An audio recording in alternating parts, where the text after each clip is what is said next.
The signal from the stars. The observatory on Immerse Prime had gone silent. 30 researchers, the finest minds of the HFY Collective, had ceased all communications 3 cycles ago. Supreme Counselor Thila stood before the Collective's Emergency Council, her luminescent skin dimmed with exhaustion and fear.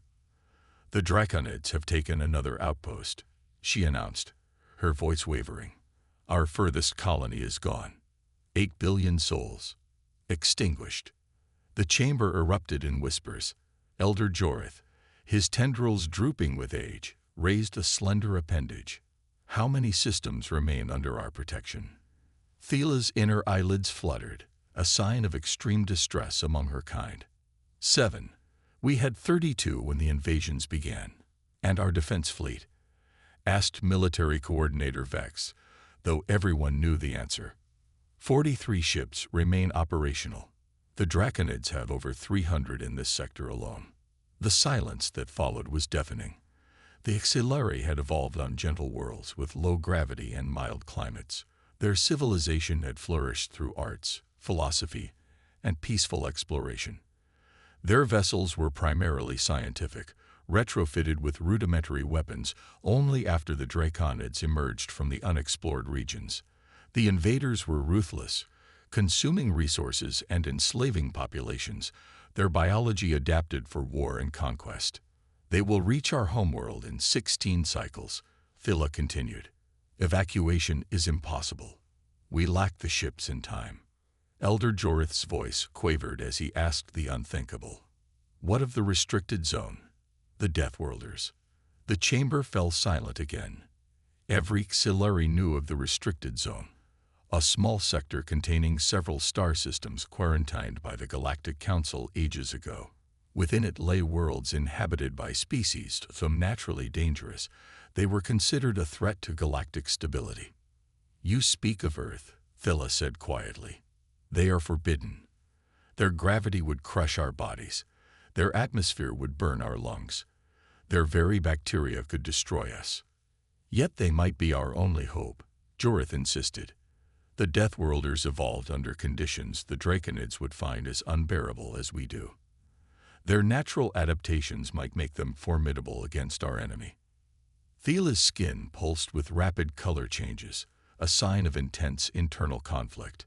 "To contact them violates our most sacred laws. To perish without trying violates our responsibility to our people," Jorith countered. After hours of heated debate, the decision was made. Thila approached the long-range communication array, her slender fingers trembling as she programmed the quantum beacon, a device designed to transmit faster-than-light messages across vast distances. The message was simple, translated into every known language format and mathematical code. "To any sentient beings receiving this signal, we, the HFY Collective, face extinction at the hands of an aggressive species known as the Draconids. Our defenses have failed. Our people will perish without aid. We break our isolation to beg for assistance. Coordinates follow." Thila hesitated for one final moment, then pressed the transmission key. The signal shot outward, crossing boundaries and barriers, heading toward the Forbidden Zone, toward Earth. 13 light-years away, at the edge of what humanity knew as explored space, the signal reached the long-range sensors of Earth's Orbital Defense Station Harmony. Lieutenant Commander Sophia Chen was halfway through her monitoring shift when the alert sounded. She adjusted her headset and frowned at the strange pattern on her screen. "Admiral Wells, I'm picking up an unusual transmission. Definitely artificial, but not matching any known human pattern." Admiral James Wells moved to her station, his weathered face illuminated by the blue glow of the monitor. "Source: the Arcturus sector," Chen replied, tapping several commands. "It's repeating. Some kind of automated message." Wells' expression hardened.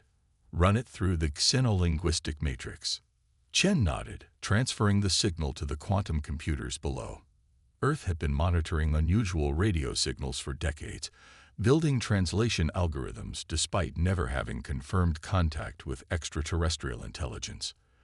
The computer worked for several minutes before text began scrolling across her screen.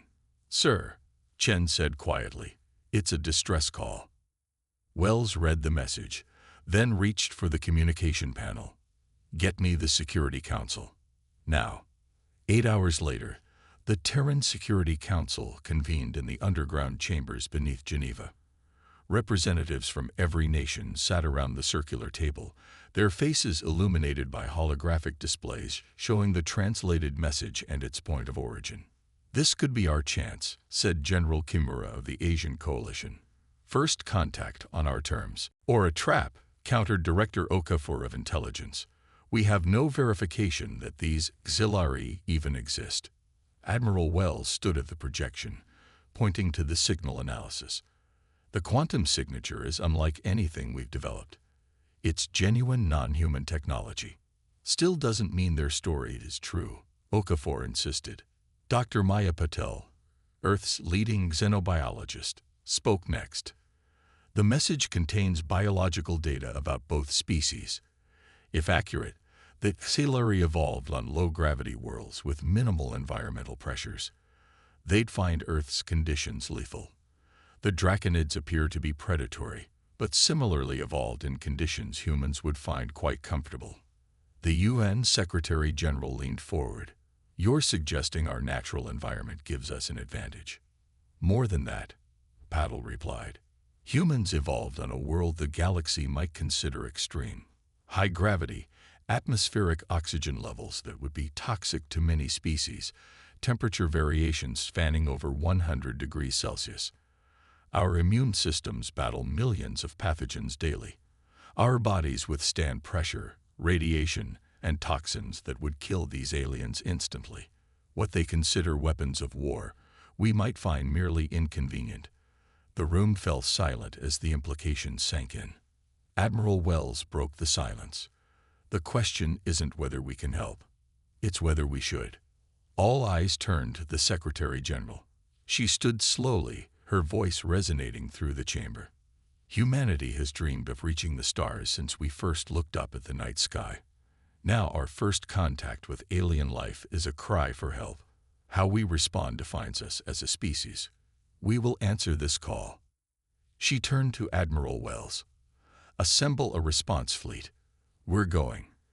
The massive hangar bay of the Armstrong spaceport hummed with activity as crews worked tirelessly, loading supplies and equipment onto the 5 vessels chosen for humanity's first contact mission. Captain Eliza Reyes walked along the gleaming hull of the UNS Prometheus, Earth's most advanced warship. At 800 meters long, the battle cruiser represented the pinnacle of human engineering, built for deep space operations far from support. "Captain on deck," called her executive officer, Commander David Wu, as she approached the loading ramp. "At ease," Eliza said. "Status report. Supplies at 94%, weapons systems fully operational, and crew at 100% readiness." Wu replied, handing her a tablet. "We're ahead of schedule." Eliza nodded, scanning the report. "And the Marine contingent?" "Colonel Sanchez has them running final drills. They're adapting training scenarios based on the biological data from the transmission." Dr. Samuel Okonkwo, the fleet's senior xenoscientist, approached with a concerned expression. His uniform was wrinkled, suggesting he'd worked through the night. "Walk with me," Eliza said, gesturing toward the ship. Once inside a quiet corridor, Samuel spoke in a low voice. "I've been analyzing the transmission data. According to their biological profiles, both species would find Earth nearly uninhabitable. To the Xilari, our planet would be a death world." "We suspected as much," Eliza replied. "Yes, but I've discovered why the draconids are so effective against the Xilari, despite having similar environmental tolerances." Samuel handed her a data tablet.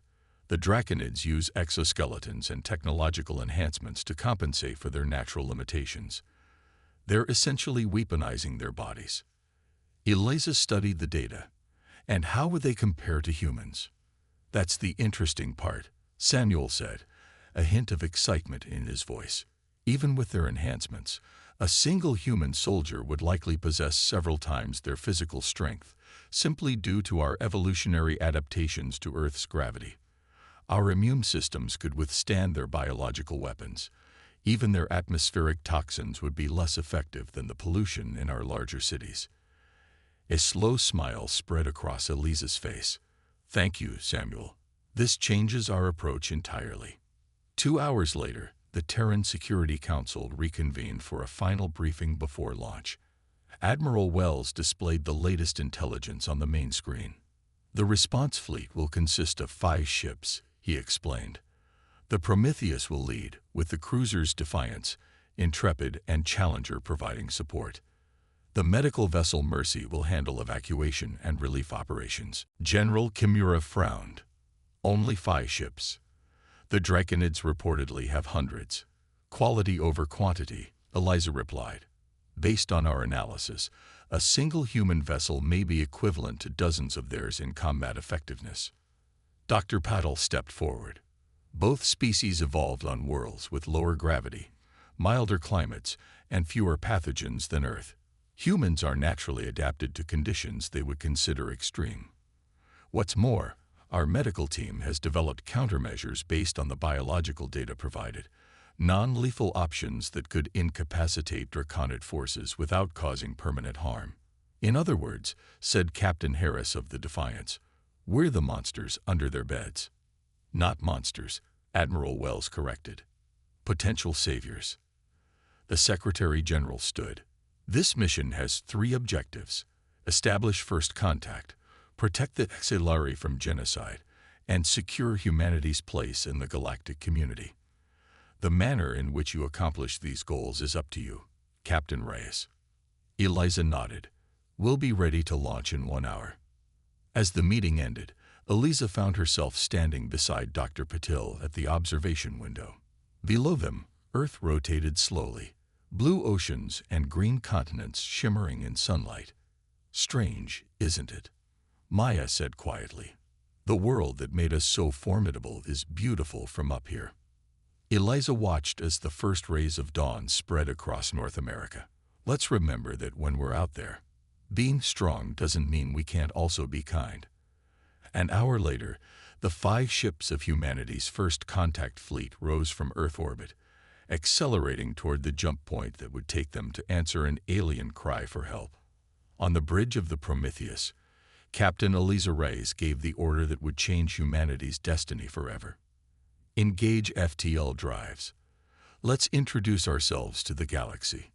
When Deathworlders go to war." The human response fleet emerged from hyperspace at the edge of the Xelari home system. The scene that greeted them made even veteran officers pause.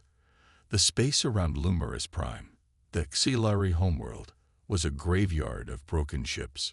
Orbital stations lay in ruins, debris-forming rings around the blue-green planet. Through this destruction, Draconid warships moved methodically, their black hulls absorbing starlight. "Tactical assessment," Eliza ordered. 32 Draconid warships in orbit," replied Lieutenant Hayes. 4 Xelari vessels still fighting but heavily damaged. Planetary defense systems offline. Ground-based sensors detect heavy fighting in the main population centers. Eliza straightened her uniform. "Open a channel to all ships in the system." "Channel open, Captain." "This is Captain Eliza Reyes of the Earth vessel Prometheus. We have responded to the Xelari distress call and offer assistance. All hostilities should cease immediately." For a long moment, there was silence. Then 2 responses came almost simultaneously. First, a visual transmission from a Xelari ship. The commander appeared thin and exhausted, his translucent skin pale, and his 4 eyes wide with disbelief. "Earth vessel, the Forbidden Ones have come." His voice trembled. "We did not believe, did not expect." Before Eliza could respond, a second transmission cut in. A Draconid commander appeared on screen, his rigid exoskeleton gleaming with embedded technology. His voice was harsh and mechanical through the translator. "Unidentified vessels, this conflict is not your concern. Leave this system immediately or be destroyed." Eliza smiled thinly. "We're not leaving. We've responded to a legal distress call under galactic conventions that your own people recognize. The Draconid commander's mechanical eyes narrowed. You have been warned. Your primitive vessels are no match for our armada. The transmission cut off. Immediately, 10 Draconid warships broke from their positions and moved toward the human fleet, their weapons charging. They're targeting us, Lieutenant Hayes reported. Shields at maximum, Eliza ordered. Target their lead vessels. Precision strikes, as Dr. Okonkwo recommended. The space between the fleets lit up as the Draconid ships fired first, energy beams cutting across the darkness. The Prometheus shuddered as multiple impacts hit its shields. Shields holding at 87%, reported the tactical officer with surprise. Those hits would have crippled most Siluri ships according to our data. Return fire, Eliza commanded. Show them what Deathworlders can do. The Prometheus's main guns fired, the specialized rail cannons launching projectiles at a fraction of light speed. The first shot struck a Draconid cruiser precisely at its structural weakness. The alien ship didn't just take damage. It split completely in half, secondary explosions rippling through both sections. Direct hit, Hayes reported as the bridge crew stared in amazement. Enemy vessel destroyed. The human fleet moved forward, firing with precision, while the Draconids responded with increasingly desperate salvos. Captain, came a call from communications. The Siluri commander is hailing us again. The translucent alien appeared on screen, his expression one of shock. How are your ships withstanding their weapons? We lost 15 vessels to those same attackers. We're built differently, Eliza replied simply. Can your remaining ships still fight? Yes, but... Then follow our lead. Target the coordinates we're sending you. Focus your remaining firepower there. As the battle intensified, Eliza ordered a tactical maneuver no alien ship could perform, diving toward the planet's atmosphere, using its gravity well to accelerate the Prometheus in a slingshot movement that brought it behind 3 Draconid destroyers. Fire all port side batteries, she ordered. The results were devastating. 2 enemy ships exploded immediately while the third spun helplessly, its propulsion system destroyed. Captain, called Lieutenant Chen from communications, I'm picking up transmissions from the surface. The Siluri ground forces are being overrun in the northern continent. Eliza nodded. Inform Colonel Sanchez to prepare her Marines for immediate drop. The Prometheus will create a gap in their blockade. She turned to the view screen, watching as the Draconid fleet regrouped. For the first time in this war, the attackers seemed uncertain. They've never faced humans before, Eliza said quietly. Let's make sure they remember this day. Colonel Maria Sanchez felt the drop pod shake violently as it entered Lumurus Prime's atmosphere. Around her, 48 Marines in combat armor checked their weapons one last time. Remember, she told them through the comm system, lower gravity means higher jumps. Adjust your movements accordingly. The Siluri are civilians. Protect them at all costs. The Draconids are to be incapacitated if possible. The pod's interior glowed red as the heat of entry surrounded them. Then came a series of jolts as the braking thrusters fired, and finally the hard impact of landing. Go, go, go, Maria shouted as the doors blew outward. The Marines rushed onto alien soil, spreading out in practiced formation. Maria felt immediately lighter, as if invisible hands were lifting her. Each step carried her 3 times as far as it would on Earth. The landing zone was a wide plaza surrounded by crystalline structures, many now damaged by weapon fire. In the distance, explosions lit up the sky. Captain Ortiz, secure the perimeter, Maria ordered. Lieutenant Kim, get me a tactical overlay of our position. A blue holographic map appeared from Kim's wrist device, showing their location and known enemy positions. Nearby, a group of Siluri civilians huddled behind a fallen structure, their bioluminescent skin flickering with fear. Maria approached slowly, her translator active. We're from Earth. We're here to help. The Siluri stared in shock, their 4 eyes wide.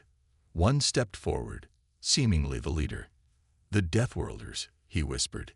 "You really came." Before Maria could respond, energy blasts struck nearby. A group of Draconid soldiers had spotted them, their exoskeletons gleaming as they advanced, firing indiscriminately.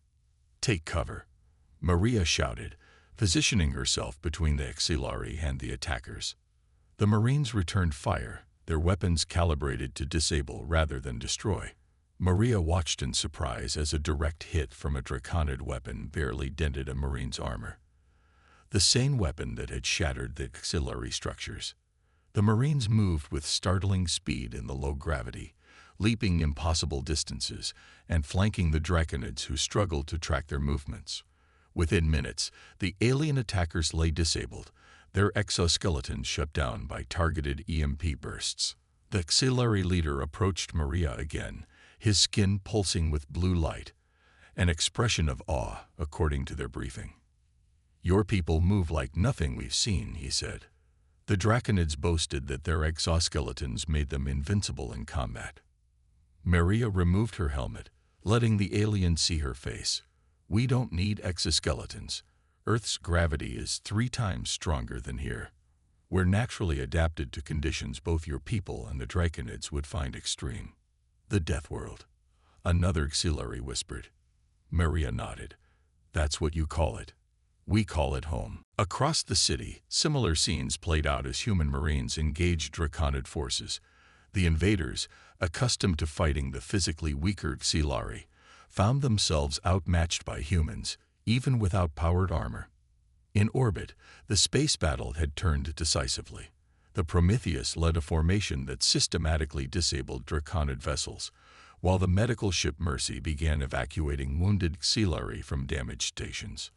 On the Draconid command ship, Supreme Commander Vexthar watched in growing horror as his invasion force crumbled before the newcomers.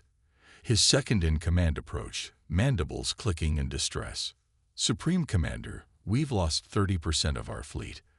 The ground forces report they cannot match these humans in combat. Their natural biology exceeds our enhanced capabilities." Vexthar's compound eyes narrowed. "Impossible.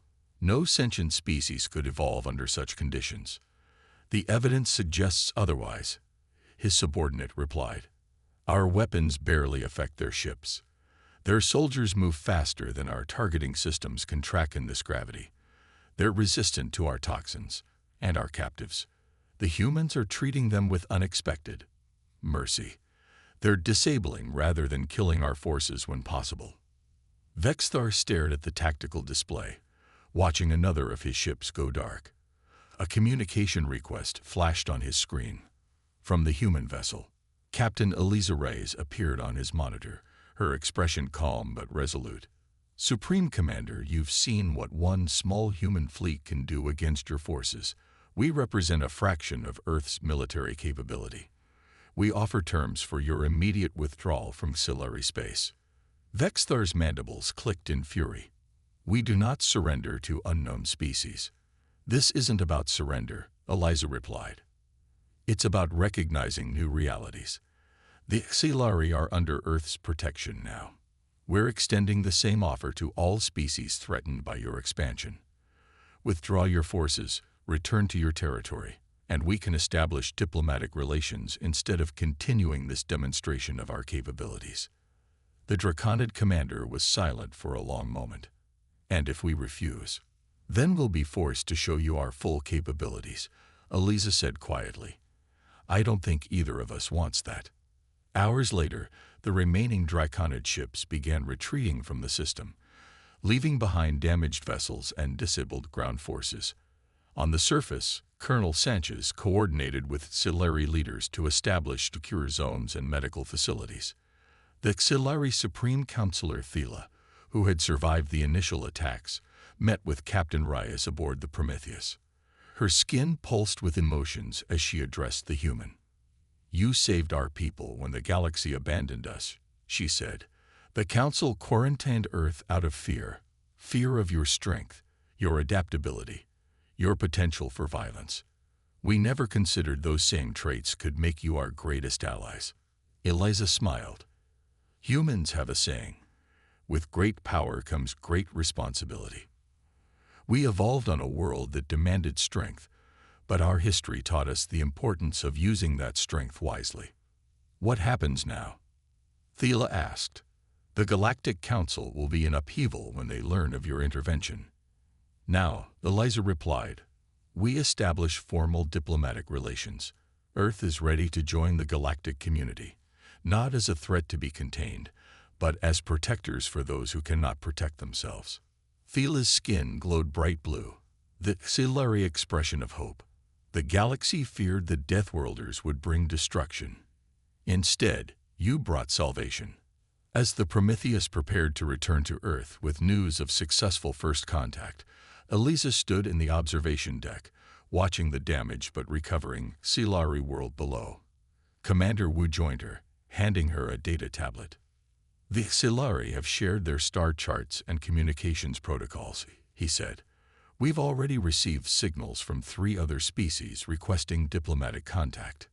Word travels fast, Eliza remarked. They're calling us the Guardian species now, Wu added with a smile. Apparently being terrifying has its advantages when you're on the right side. Eliza looked once more at the alien world below, then at the stars beyond. A galaxy that had feared humanity now reaching out in hope. Set course for Earth, Commander. We have a lot to report, and a galaxy waiting to meet us.